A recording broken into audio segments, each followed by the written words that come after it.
ये खबर पारुल यूनिवर्सिटी द्वारा प्रस्तुत की गई है। क्या आपने कभी सोचा है कि प्रधानमंत्री नरेंद्र मोदी ने अपने भाषण में अचानक 8 नंबर की बात क्यों शुरू कर दी?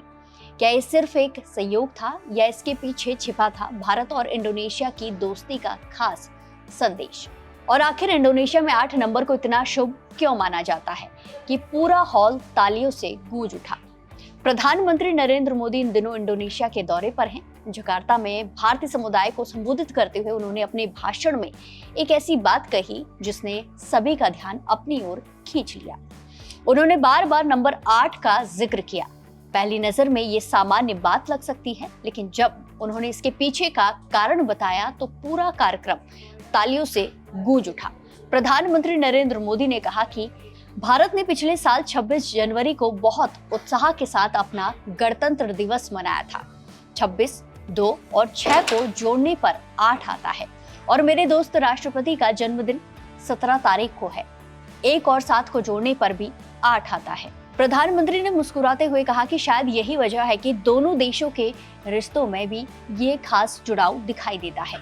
आपको बता दें कि राष्ट्रपति प्रबोवो मुख्य अतिथि के तौर पर गणतंत्र दिवस समारोह में शामिल हुए थे। पीएम मोदी ने कहा कि उस दौरान दोनों नेताओं के बीच कई अहम मुद्दों पर चर्चा हुई थी, लेकिन सबसे ज्यादा याद रखने वाली बात वो ये थी कि जब राष्ट्रपति प्रबोवो ने कहा था कि मुझ में भारत का डीएनए है। प्रधानमंत्री नरेंद्र मोदी ने कहा कि इस एक वाक्य ने करोड़ों भारतीयों का दिल जीत लिया और आज भी जब इसका जिक्र होता है तो लोगों का उत्साह देखने लायक होता है। अब सवाल यह है कि आखिर इंडोनेशिया में 8 नंबर इतना ज्यादा खास क्यों माना जाता है, क्यों अहम है? दरअसल इंडोनेशिया में 8 नंबर का खास महत्व है। चीनी सांस्कृतिक परंपराओं और फेंग शुई से प्रभावित होकर इस नंबर को समृद्धि, सफलता और अच्छे भाग्य का प्रतीक माना जाता है। इंडोनेशिया में चीनी सांस्कृतिक परंपराओं और फेंग शुई का काफी प्रभाव है।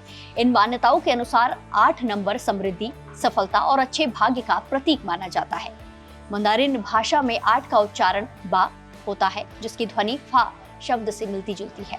फा का अर्थ होता है धन, तरक्की और समृद्धि। यही वजह है कि कई एशियाई देशों में 8 को सबसे शुभ अंकों में गिना जाता है। प्रधानमंत्री नरेंद्र मोदी ने अपने भाषण में एक और दिलचस्प संयोग का जिक्र किया। इंडोनेशिया हर साल 17 अगस्त को अपना स्वतंत्रता दिवस मनाता है, जो 1945 में आजादी की घोषणा की याद दिलाता है।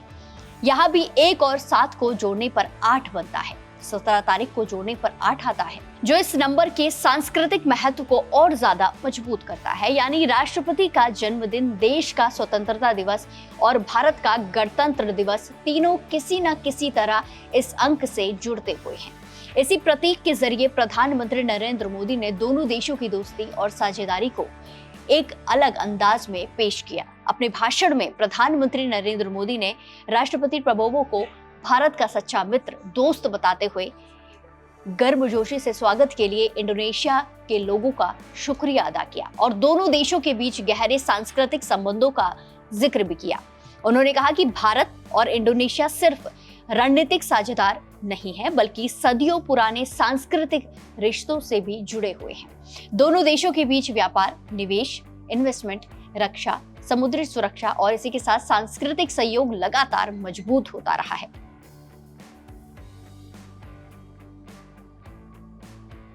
इसी के साथ प्रधानमंत्री ने माहौल को हल्का बनाने के लिए बॉलीवुड का भी जिक्र किया। उन्होंने कहा कि इंडोनेशिया में कुछ कुछ होता है फिल्म का गाना काफी लोकप्रिय है, फेमस है। फिर उन्होंने मुस्कुराते हुए कहा कि जब भारत और इंडोनेशिया साथ चलते हैं तो रिश्ता सिर्फ कुछ कुछ नहीं बल्कि बहुत कुछ बन जाता है।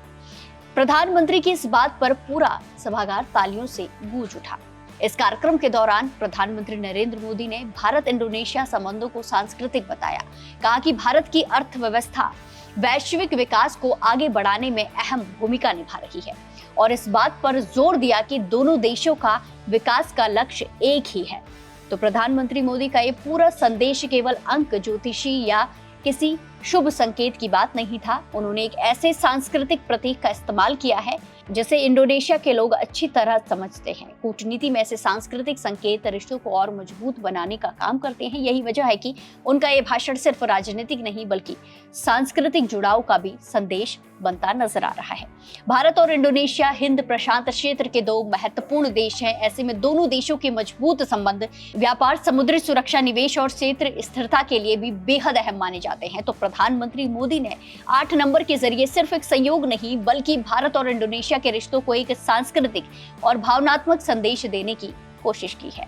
आपको प्रधानमंत्री नरेंद्र मोदी के भाषण का ये अंदाज कैसा लगा? क्या सांस्कृतिक प्रतीकों का इस्तेमाल देश के रिश्तों को और मजबूत बना सकता है? अपनी राय कमेंट्स में जरूर दें और बाकी देश और दुनिया के तमाम बड़ी अपडेट्स के लिए जुड़े रहिए दैनिक जागरण के साथ। नमस्कार।